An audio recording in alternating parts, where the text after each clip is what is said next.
Angels! Kamusta? Welcome back to Pinay Angel Tarot. This reading is a love message for no specific sign. This is for anyone, kahit ano man ang zodiac sign mo.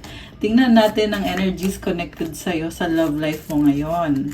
So, love reading to guys, general reading. So, maaaring mag-resonate o hindi. Pero pag nag-resonate, i-comment nyo para alam ko. Comment present para alam kung nanonood kayo. So, ready ko lang yung mga cards nyo.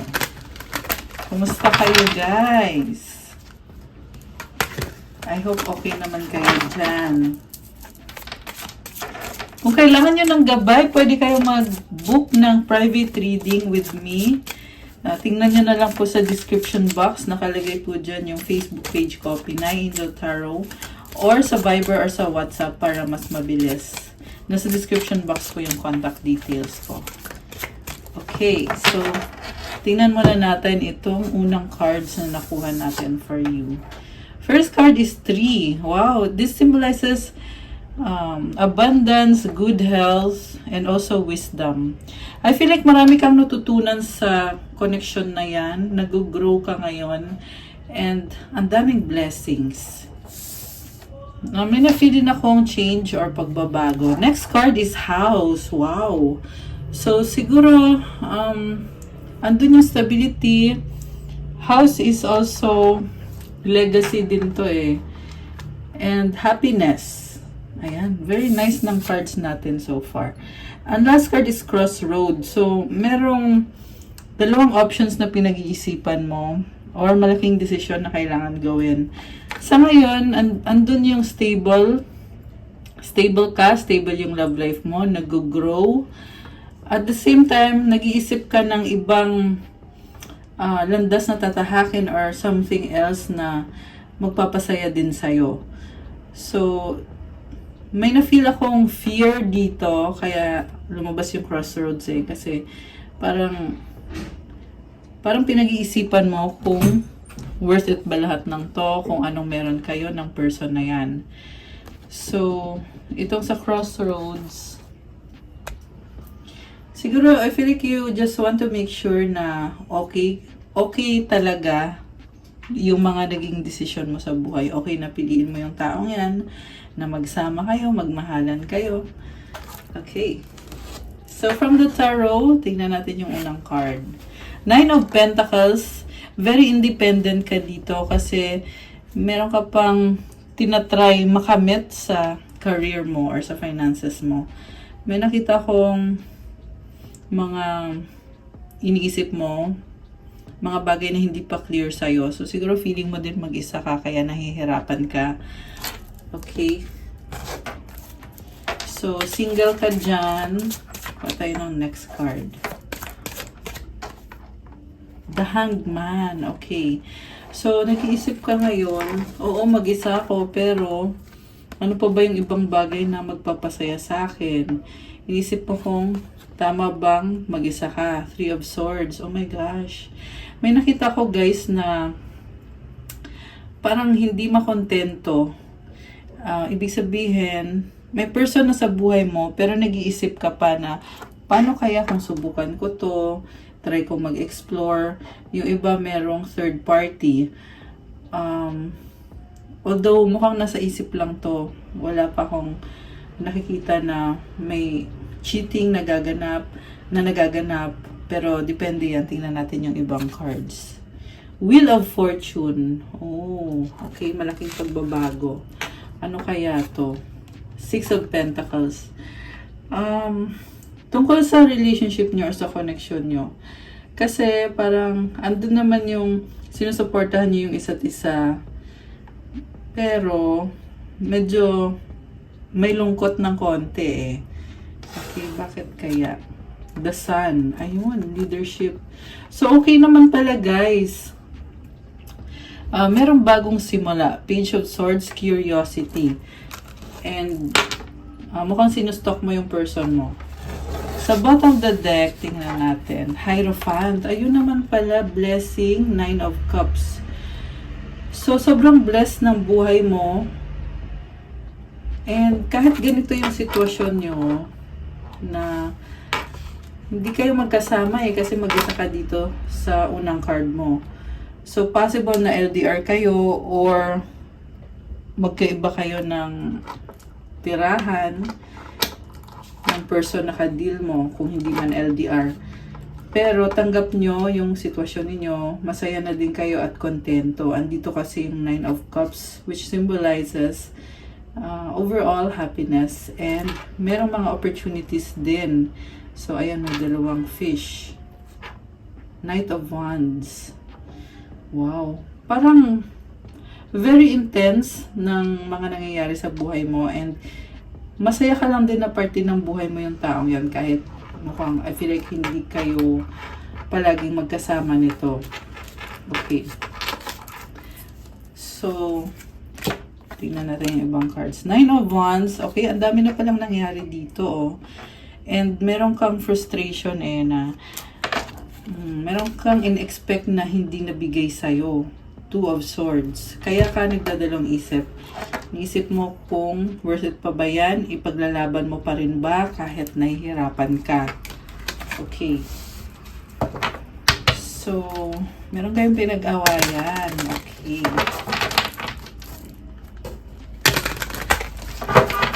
So, again, lumalabas yung pagdadalawang isip.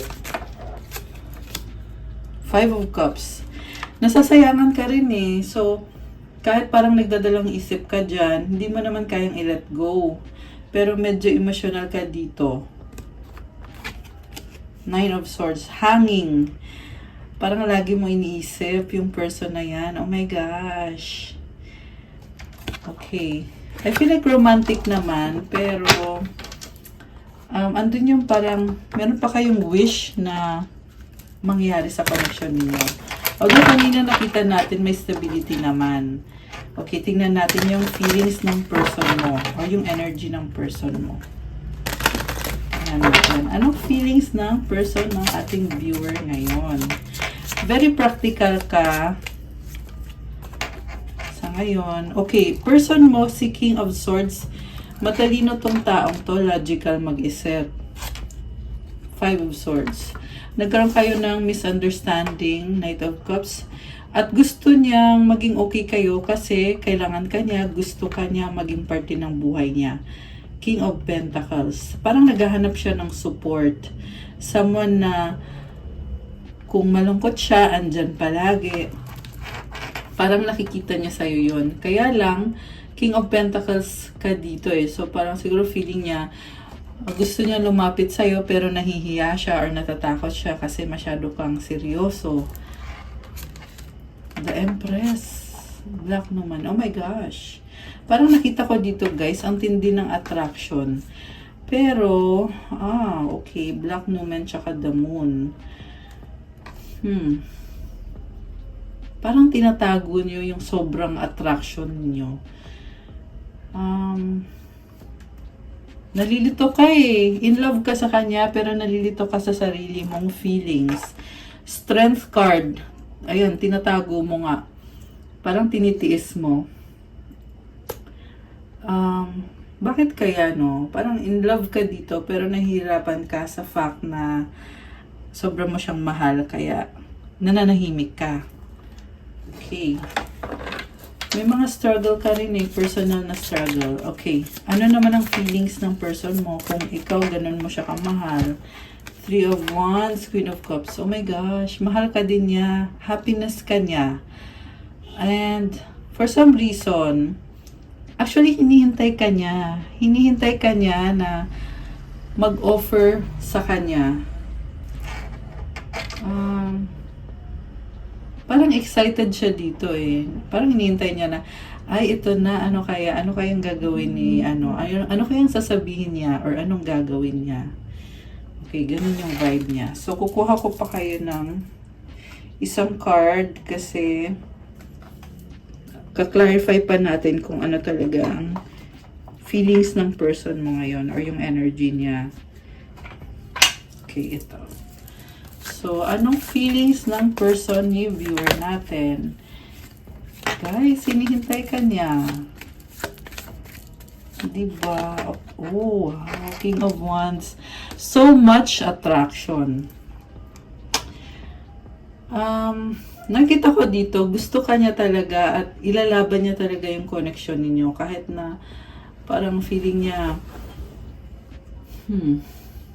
parang feeling niya dito, very challenging. China-challenge siya, pero talagang gagawan niya ng paraan. Okay. Kuha pa tayo ng isa pang card. Bakit parang tahimik din siya? Ayan, lumabas ulit si King of Swords. Again, this is someone na matalino or logical mag-isip. Baka may kadil kayong Gemini, Libra, or Aquarius, or anyone na ayan, mahilig mag-aral, mahilig mag-isip-isip. Okay. So, anong iniisip ni person? Okay, anong iniisip niya? Okay, ito. Knight of Wands. Iniisip niya na gusto kanyang lapitan at mag-offer sa'yo ng pagmamahal, the Empress. Oh my gosh! So, alam mo, very stable din siya. Kanina lumabas sa side mo yung Empress. Ngayon naman ito sa person mo naman. Sobra kang mahal, sobrang attracted sa'yo. And may pregnancy dito, so possible na magkaka-baby kayo. Ayan, so kung gusto nyo yon, so congrats. Kung ayaw nyo yon, ayan. E di ngayon, alam nyo na. Okay. So, wow naman. Sobra kanyang mahal. May love, may attraction, ano pa. Queen of Wands. Okay. Ngayon nakikita ko dito talagang committed sa'yo. May bagong offer sa'yo. So, malakas ng confidence ng person na to. Very charming. So, parang mabibigla ka na lang. May sasabihin siya sa'yo na baka gusto niya makipag-date sa'yo. Or, kung ano man yan, nag-a-adjust siya sa'yo eh. Pinag-aaralan niya yung ugali mo. Kung paano mo siya i-treat. Kung paano ka kumilos. Tapos, pag medyo nakilala ka na niya, ina-adjust niya yung sarili niya. Knight of Swords. Uy, mabilis na energy. So, mukhang mabilis din to magsalita. Mabilis magsalita. Sa ngayon, yan yung energy niya ngayon. So, I feel like merong bigla ang i-offer sa'yo na magugulat ka na may sasabihin siya sa'yo na parang mafe-feel mo na ang haba ng hair mo. Okay. Ano pa ang offer ng person na ito? Kay viewer natin. Parang maganda yung mood niya dito. So, merong Emperor, dominant, masculine energy, and Queen of Pentacles. Ngayon nakikita ko dito, parang nakafocus siya talaga sa mga kailangan gawin, sa priority, responsibility. Kita mo matanda na siya, ibig sabihin nagkaroon na ng maturity. And inuuna niya yung sarili niya, pero support naman siya sa'yo kahit ganon. Queen of Cups, kasi sobra kanyang mahal at ikaw yung happiness niya. Oh my gosh! Knight of Cups romance! Okay, wala na akong masabi. Okay, I love it. Okay, ubusin na natin tong cards na to. So, Queen of Swords, King of Pentacles, and the King of Cups.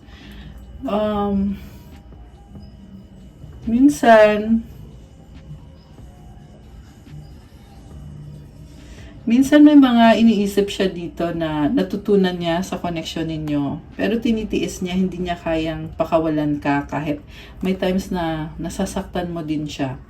Ayan, kasi si Queen of Swords, natuto yan sa experience niya. 11:22 on the clock and merong 1 to 3 angel numbers. So, one step at a time. And I feel like ang ginagawa nitong taong to is talagang pinag-aaralan muna niya bago siya magdesisyon.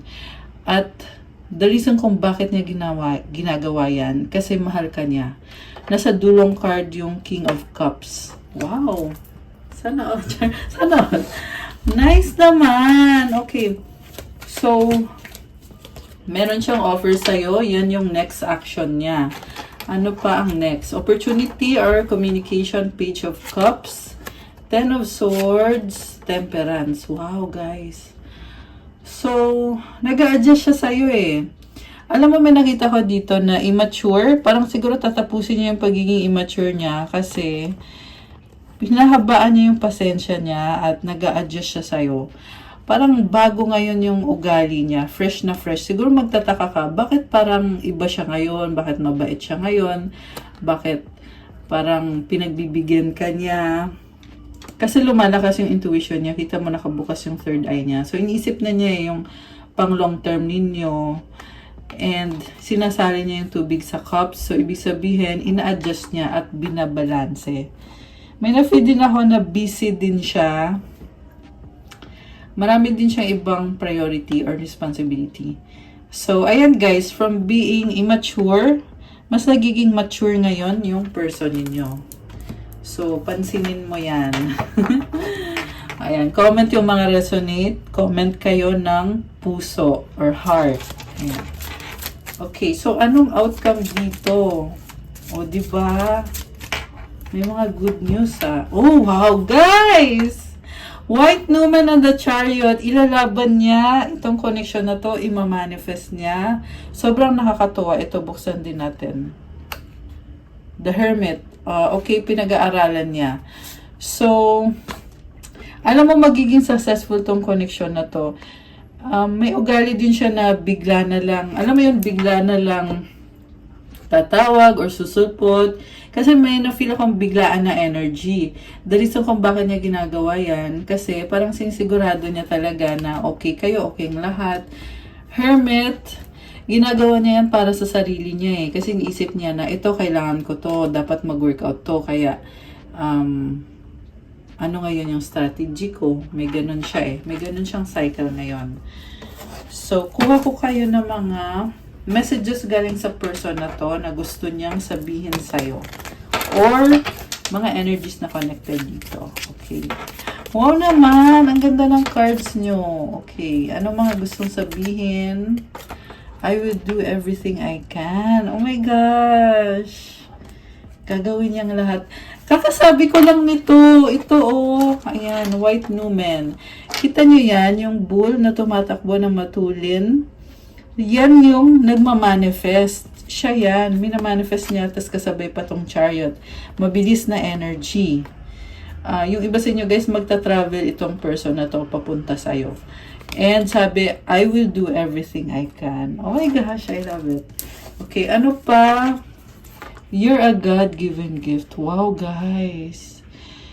So, very pure ng intention ng taong to. Parang nafe-feel niya na ganun ka ka-special, na galing ka kay God at nirigalo ka sa Kanya. Wow! Okay, tumalon. Ano yung tumalon? I need you. Challenges, obstacles. Okay, may mga problem siya. Nasabi ko din kanina to kasi lumabas to sa tarot na kailangan kanya kasi may mga challenges na pinagdadaanan, obstacles. Pero yung nga parang nafe-feel niya na natatakot siya or nahihiya siya mag-approach sa'yo. Actually, hindi lang need eh. Need and want. Ayan, kailangan ka niya, gusto ka niya. Yung nga lang, may mga kailangan siyang ayusin sa buhay niya na challenges or obstacles. Okay, ano pa? I'm not happy anymore dahil sa challenges na yan. Okay. Kailangan niya ng support mo. I feel like naghahanap to ng moral support na yung, alam mo yung magsasabi sa kanya na, andito lang ako, kaya mo yan, proud ako sa'yo. Yung mga words na ganun, napakagaling mo, yung reassuring na mga salita. Gusto niya yon, kailangan niya yon ngayon. Okay, tingnan natin to. We have a deep level of connection. Ayan guys, malalim na tong connection na to. Okay, ito. I have so much things running in my head. O sabi sa'yo eh, mahilig mag-isip, mahilig mag-aral. So, ganun yung vibe niya ngayon. Ano pa ang gustong sabihin ng person mo? Ano pa? I want to be with you. Oh my gosh. Sinabi ko din to. Lumabas na din to sa tarot. Gusto ka niya makasama. Guys! I love you unconditionally. Ayan, wala na akong masabi. Grabe! Sobra kanyang mahal. Ayan. Kuha ko pa kayo. Sige, tingnan pa natin. Ano pa ba ang mga gustong sabihin ng person mo? Gamitin natin itong deck na ito. Okay. Okay, ano pa ba ang gusto niyang sabihin? Kuha tayo ng 3. Okay. 1. Oops. Wag yan. 2. Last one. 3. Okay. So, una, I knew exactly what I was doing. Just being near you is intoxicating. Parang nafe-feel ko dito talagang sinustok ka niya or inobserbahan ka niya dahil sobra siyang attracted sa'yo. I will wait for a sign from you. Pero naghihintay siya ng sign. Parang nahihiya pa siyang lumapit eh. Kaya, pag nagbigay ka ng sign sa kanya, lalakas din ang loob niya na ipakita din sa'yo kung ano talagang nararamdaman niya. Ano ang iba pang mga energies? Okay, tingnan pa natin. So, kung nag-resonate kayo so far, comment, resonate. Comment, resonate. Kuha pa tayo ng more cards pa. For clarification and confirmation. Okay. 3 cards. Anong outcome dito sa love story na ito? Anong outcome? Anong outcome? Okay. And then, kukuha ko kayo ng advice para sa ating viewers. Para sa live viewers. Advice. Isang advice. Okay, ito. So, tingnan natin. Queen of Keys. The Lovers! Oh my gosh! Ayan o. And then, wow guys! Magnum Opus. Alam nyo, sabi dito natuto na siya. Pero talagang pipiliin ka pa rin niya kasi sobra kanyang mahal at ilalaban niya yung connection niyo. Guys! Grabe! Sobrang lalim ng reading natin yan. Sobrang deep at sobrang puno ng pagmamahal. And merong action talaga. Alam mo, nagka-problema na kayo nito dati. Sinubok na yung connection nyo. At natuto na rin siya. Nakikita niya yung good and bad side mo. Pero sa huli, ang desisyon niya is magstay pa rin at piliin pa rin na magmahal. Piliin ka. Ayan guys, grabe. Grabe yung reading na to ngayon. Hindi ko in-expect na ganun kalalim. So, I love it. Congrats sa inyo. Ayan. So, ayan. Wala na akong masabi. Straight to the point yung cards eh. Kaya, hindi ganun kahaba yung reading natin ngayon. Kasi, kitang-kita naman na napakaganda. Okay. Tingnan natin yung advice. Impatience.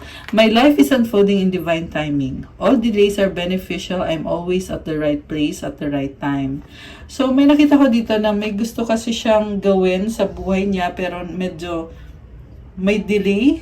So, nagiging impatient or nababagalan siya.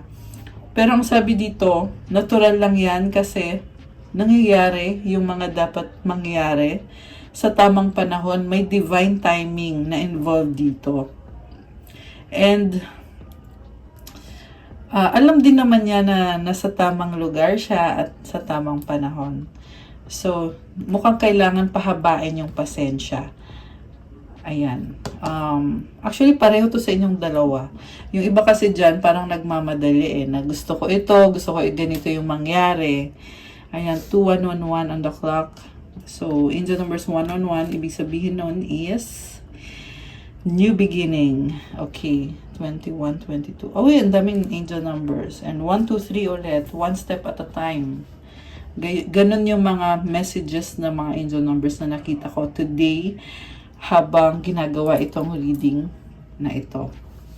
Ayan, so... Ayan, okay guys! That's what I have for you para sa ating love message for tonight. Thank you for watching. I-like nyo na itong video na to. Comment kung nag-resonate ba, kung nagustuhan nyo ba.